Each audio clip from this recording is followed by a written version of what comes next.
Hello and welcome to the Wyvern TV at DSMS. I'm Matthew. And I'm Liam. On today's show, we'll tell you about the new DSMS learning code. We explain the new EBACC exam scheme. And Liam's interviewing Ian Lamming. But first, did you know that the Wyvern newspaper at DSMS originally started in 1965? Included reports on old films, toy clubs, and reports on the Beatles. It also includes jokes. What's the last thing you take off before you go to bed? Your feet off the ground.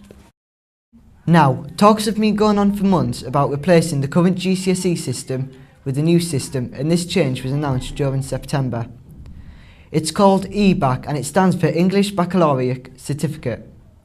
And from 2015, pupils will start studying for the exam in 2017.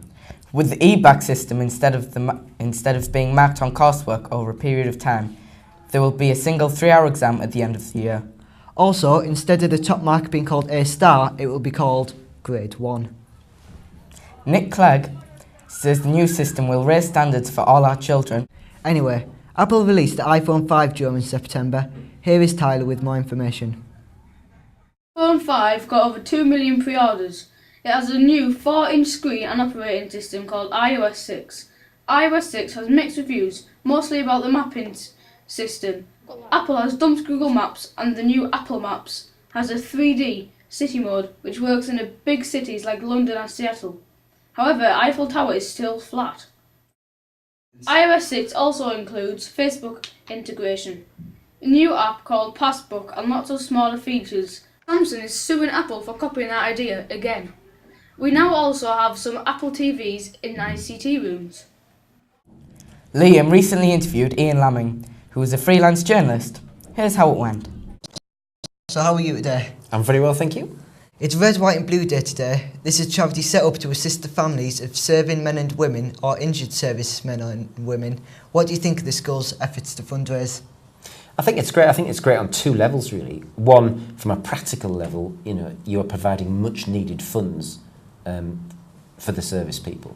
But it's also recognition. It's young people saying, hey, look, we know what you're doing. You're out there ducking bullets on our behalf. So I think it's tremendous on those two levels. A few months ago, we wrote an article for the Northern Echo about our success at the Shine Awards. What do you think of it? Well, it was great. It was a great opportunity for you just to see how the industry works as well. And I mean, you wrote the article, but it appeared slightly differently, and that's something that you've just got to put up with. There's no use being precious as a journalist. You do get your stuff edited. It can be edited up to 6 times by people and bear no resemblance. I mean, that was quite good, and it looked reasonably similar to how you did, and you got to see the real workings of a newspaper as well. I think you sat through conference and everything, didn't you? Really. So, and you getting the Shine Awards, I mean, that's fantastic achievement for you as individuals, and it's just brilliant for your school because it increases the profile again of your school. You work as a journalist. Do you enjoy your profession? I think it's always a measure of your job. Would you do it for nothing? Would you do it if you won the lottery? Yeah. And the answer for me, for both of those, is absolutely yes. It's never been about the money, and that's lovely. And a lot of people just chase the pound. I've had a job where I got well paid. I worked in Hong Kong. I worked for a newspaper, but I didn't enjoy the job. And out of the 30 days in every month, I was happy for one of those days, and that was payday. And for 29, I was miserable. So it's never about the money. Journalism is absolutely fantastic because it gives you the whole world to have a go at. Yeah. You can write, you can work anywhere in the world, you can write about anything in the world or beyond the world, space, God, anything you like. You can write about anything, and this must be one of the few professions where you can choose what you would like to do. I mean, how many jobs can you say that about? Tomorrow, I think I'll just drive some fancy cars. Yeah. On Tuesday, I went to a driving day where I parked up at Wetherby Races and then jumped in an open-top Bentley worth £165,000 and just disappeared. And I could do that because I'm a journalist. You can fly around the world, you can get into sporting events, you can go to the cinema, you can do anything. It's all free, and all you've got to do is write a story about it. So, I mean, how great is that? You were following the Formula One for a year or two, weren't you? Yeah. And what was the atmosphere like that, like going to every race? That's an amazing bubble, really. Yeah. And it's a little bit scary because it is run by very rich people who do what they want and probably are above the law. And being in that environment, we met some really scary zoos. And then you also meet people who are so focused on what they do, like drivers and the team members. Yeah. They are completely and utterly dull people. I mean, they're just so boring. They have no conversation because all they can talk about is oversteer and understeer and brake fade and things like that. It is great. It's a great circus, and it's a very privileged circus, and you know, to be part of it is a fantastic experience. But I mean, one day in Belgium, we're in the paddock, and one of the drivers came over, and we wanted a quote from him about the fact he'd just spun off. And we walked up to him and said, "Jack, you know, can we?" And he grabbed the pad and the pen and signed his autograph and walked off. And we went, "Well, thanks, but we still need a quote from you." You know? Yeah. But Formula One, I mean, it is amazing, but it's just a different world. I mean, if you go to Monaco, there is no way you can feel anything but inadequate. And I think even the multi-millionaire people, they come in their yachts, and the yachts during the week get bigger and bigger and bigger until the yachts actually become ships. And it doesn't matter who you are. Wherever you look, there's always somebody richer. So even the millionaires feel inadequate. And Ferraris, I mean, there's just so many Ferraris that they're actually commonplace. They're just a bit boring, actually. And I remember looking at all the flash cars, and the only car that caught my eye was a thing called a Smart Crossblade, which is this kind of open top, no doors, no windscreen Smart. So everybody's looking at the Ferraris, and I'm going, "Oh, look, there's a Crossblade." What do you think the most important skills are to be a journalist? You've just got to be honest, you've got to like people and be interested in just getting the goss. Yeah. My mother was such a gossip. She was brilliant. She'd stand washing up at the sink in Barnes Road, and she'd be like telling me who was going past and whizzing out and chatting to them and meeting people off the bus. And gossip is just great. And I think that sort of gossip gene has been passed on to me. I'm just desperate for gossip. And I get frustrated now. I've got a 4-year-old and he goes to school and he comes home from school and I say, "What have you been doing at school?" And he'll go, "Not much." I'm like, padded out a bit. And my daughter's just been to Australia for 3 weeks work experience. And I'm like, 3 weeks in Australia? What was it like? And she went, "Nice."